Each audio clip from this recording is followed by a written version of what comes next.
I just missed going to what they called World War II.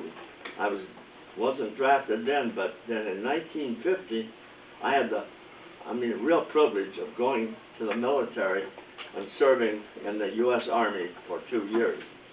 Back then, I was a raw recruit, and I was in what they called the 101st Airborne Infantry. That's where I took my training in the initial days of the military service. At that time, back almost 65 years ago, I was right up on the Russian front and thought sure that any time the Russians were thinking of invading, but they never did, so I was very fortunate.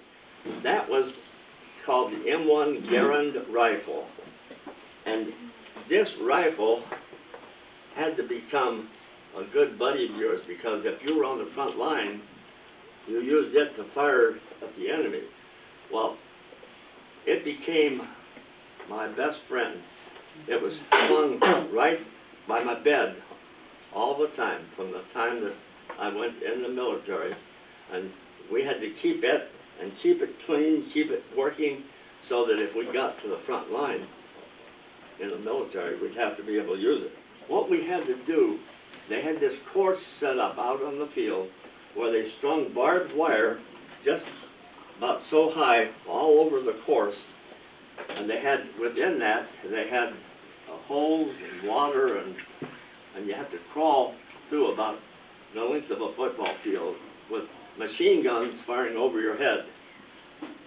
And so we went through this training, and we went through it during the day. We could see what you were doing then, you know, and we had to crawl through, and they had things exploding and making almost like actual warfare. Well, anyway, many of these people that went through it, it was really scary, because you had these bullets firing, you were crawling under the wire, and then we had to come back that night and do the same thing in the dark. And they had lights coming on, and whenever you'd hear you see a flare, wherever you were, you stopped. You didn't move a bit until it got dark. Well, they taught us how to become real working soldiers through that course. Now, those were the realistic conditions that they were setting us up for. All of a sudden, a jeep with an officer came up, and he said, "What are you doing here, young fellow?" I said, "Well, my boss or my chief put me on guard duty out here." Well, he says, "You've got to get out of here, because this is the middle of a bombing, shooting range where they shell big guns. They shoot them out that way." He said, "You come with me." Well, I didn't even know this fellow, but I said I wasn't going to stay there and have the bombs coming around me. So as we drove away, the bombs started coming in. It was that way. So I was that close to, I don't know what would have happened if I had stayed there, if this officer hadn't come out and taken me.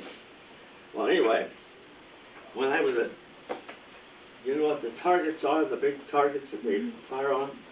I was pulling the targets one day, and I got hit with a bullet right here.